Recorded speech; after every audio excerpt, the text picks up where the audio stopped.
How's it going, everybody? This is BeatTheBush.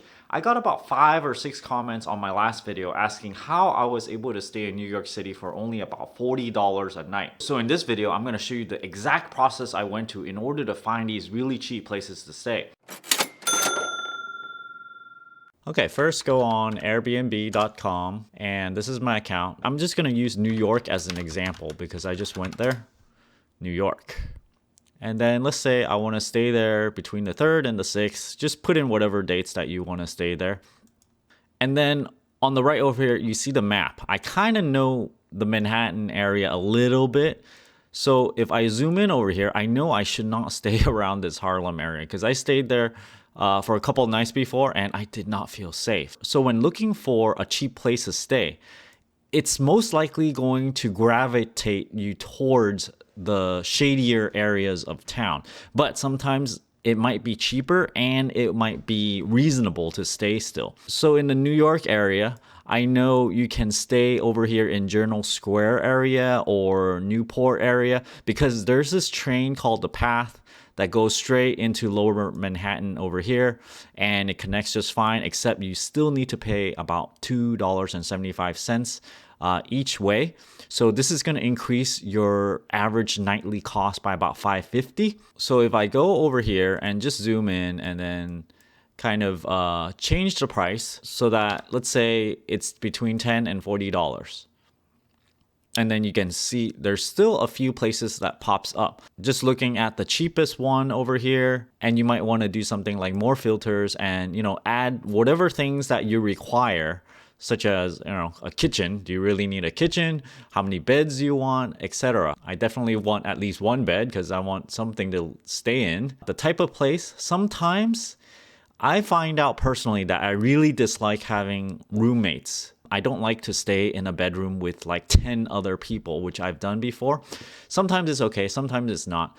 But you can do a thing where you go private room.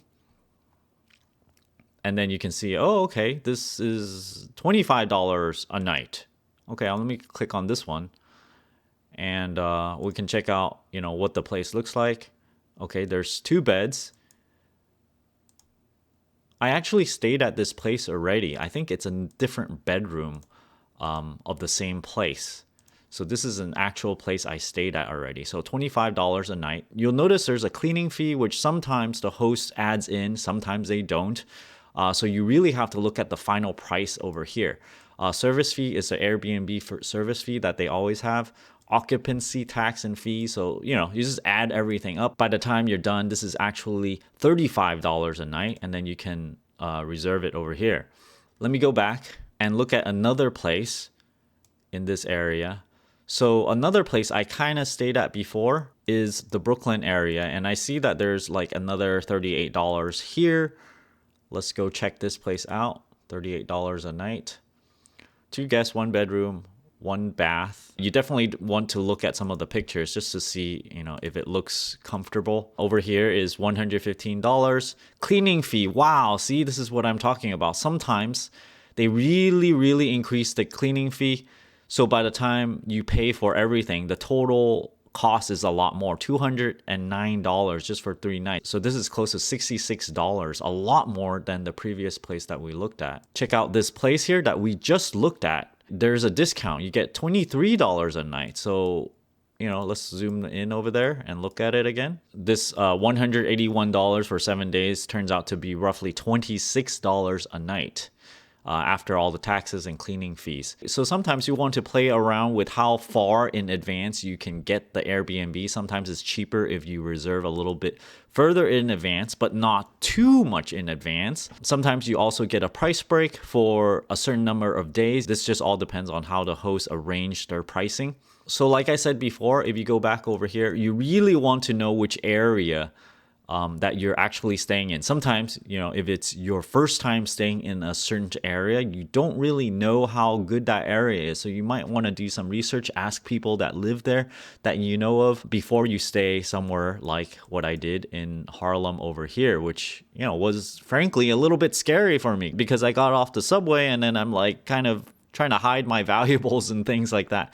Versus when I stayed over here in Brooklyn area, kind of like where this $39 thing is showing, and also near Journal Square, I felt fairly safe. It's not like the best of the neighborhoods, but there were enough people around that I felt like it was okay. I'm not gonna get mugged or anything. So if you guys are interested in using this Airbnb thing, especially if you've never used Airbnb before, this is quite a usable thing. Usually with these Airbnb places, just like this one that I went to, they leave keys right in the front, and then you just pick up your own key, or maybe they have some sort of combination lock. You just put in the code, and then you get the keys out of the lock, and then you can go right in. You never actually have to meet someone in person, although sometimes that does happen.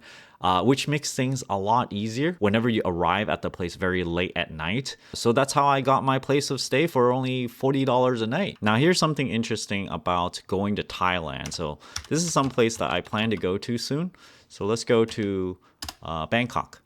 I've never been to Bangkok before, but I feel like anywhere near the subway train station should be fairly okay to stay at. Just from this map over here, I can see that there's, it ranges from $21, $30. It's very, very cheap.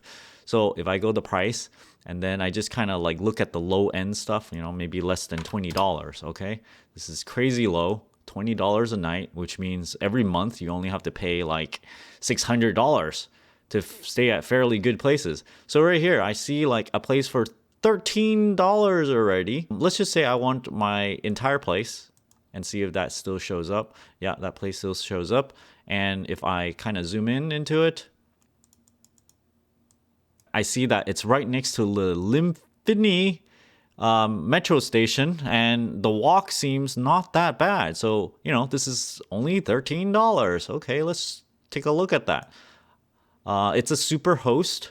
So let's take a look at this picture here. Okay, this looks reasonable. Yeah, it looks fairly clean too.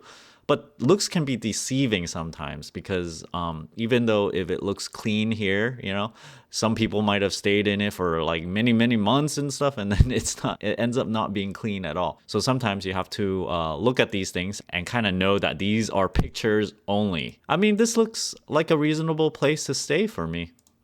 I mean, I think I would be happy with it. It has upload 25 megabit speeds.